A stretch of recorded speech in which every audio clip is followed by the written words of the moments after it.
Hello, Sports Recap fam. I'm here to talk to you about the ECU game.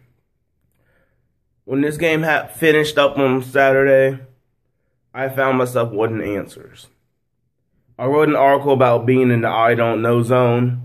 Prior to the ECU game, I was probably pushed deeper into the I don't know zone because I don't know what to make of this team at all. And I listened to Inside Carolina articles. I didn't really go to the board because anytime we have a game like that, our board's just like self-destruct. So I didn't want to see that. I listened to their podcast because they were making sense, trying to make sense of the ECU game.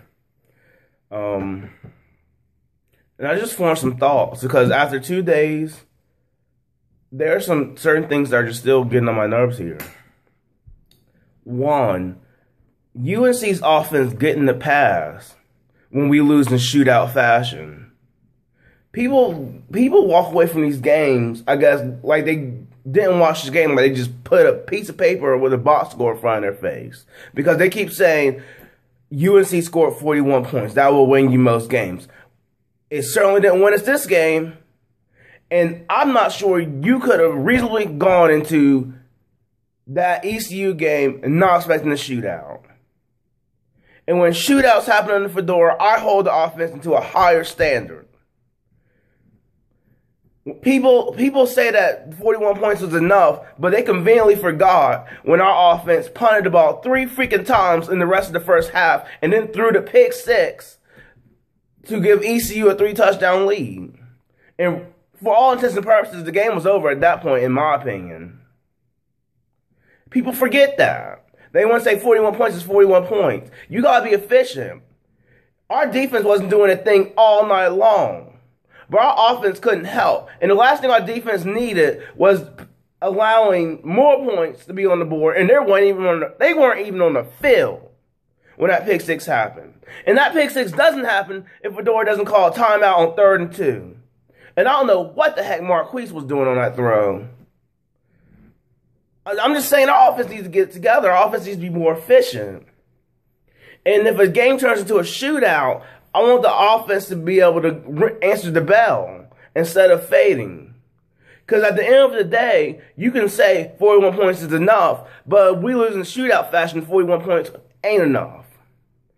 And remember those 2 missed opportunities when we walked away with field goals earlier in the game? And people were like, well, it just would have been 49-70. We don't know how that game would have gone. We could have had a 2-touchdown lead on ECU earlier in that game. The score would have been 28-14. And there is no guarantee that ECU would have continued scoring 70 points.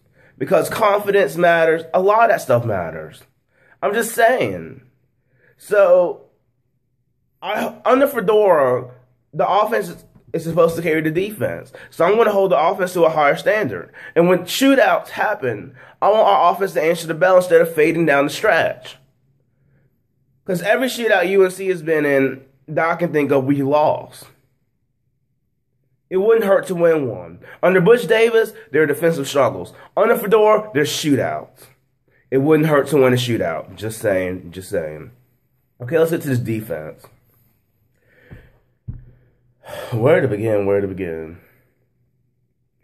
I think the defense is a mess on all fronts. But truly, didn't need the ECU game to tell me that. Every week this season, they go out there and they look lost. For many points, most of the game, they look lost. And I know there are a lot of people talking about the scheme. I think that was the word coming away from the ECU game, the scheme. And the people at Inside Carolina try to play that down. No, that needs more play here. And I'm not going to sit there and say that Vic Coney and Dan Dish are like the worst people ever. But there's something to be said when our linebackers are sneaking up to the line of scrimmage and the area that they leave wide open is getting worked all game long. When Carden, the ECU quarterback, when he wasn't hitting slants and crossing routes through the middle in the spaces that were vacated by the linebacker, the running back was getting whatever he wanted through the middle, because when linebackers sneak up to the line of scrimmage, they become easier to block. And when they are that far up to when they are that close to the line of scrimmage, they cannot get to the running back and provide that second level of run support that's necessary. So, Vic Coney and the Dan Dish, they need to take a strong look in the mirror instead of just blaming our kids. Because it's not just all them. Now, kids, to me, they come into play when we allow that 3rd and 28-yard run. Third and 28 play, when that running back ran 44 yards for a touchdown on 3rd and 28. You have to use your common sense. Who in the world tries to pass the ball on 3rd and 28? I expected a run. I think everybody watching the TV expected a run. And they still found a way to find the end zone on 3rd and 28. 3rd and 28. That was the moment where I was beside myself. I was giving the defense the benefit of the doubt all the way up until that point. All the way up to that point. So, and then the philosophy. Let me attack this philosophy real quick. Because people keep talking about this tackling. And I don't want to tell you the truth. I don't know how in the world why in the world we are so bad at tackling. But is Fedora teaching tackling? Is that going to work? Let's talk about this defensive philosophy. Our defense is intended to be aggressive just like our offense.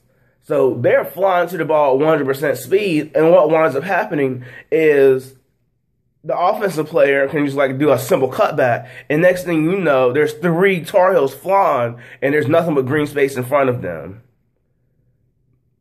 Our defense is sitting out there trying to make plays, which sometimes they'll take bad angles, and all of a sudden, the guy's catching the ball over them for a touchdown. That was the 3rd play of the game. Because Dominique Green, that should have been a deflected ball into the grass.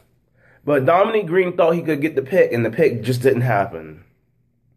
So, what this defense is allowing them, I guess, the defensive players to do whatever they want, but more often than not, they're looking lost out there. And we just need to tone it down here. I'm all for aggressive, but we need to be disciplined when we play our defense.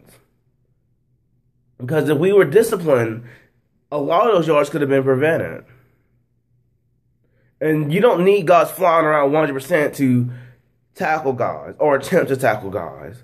If guys can get there in 80% speed and they still have a chance to tackle him, go ahead and tackle him. Give up the 2 yards instead of allowing 20 yards because you're coming in with your arm. I'm just saying. And that's on everybody. I'm not blaming these kids week after week after week. When the defense looks lost week after week after week, the coaches are at fault somewhat. All of them need to take a strong look in the mirror. That was a disaster. And frankly, a disaster that most of us saw coming. That's the embarrassing part of it. Okay. Let's talk about when the ECU game went astray.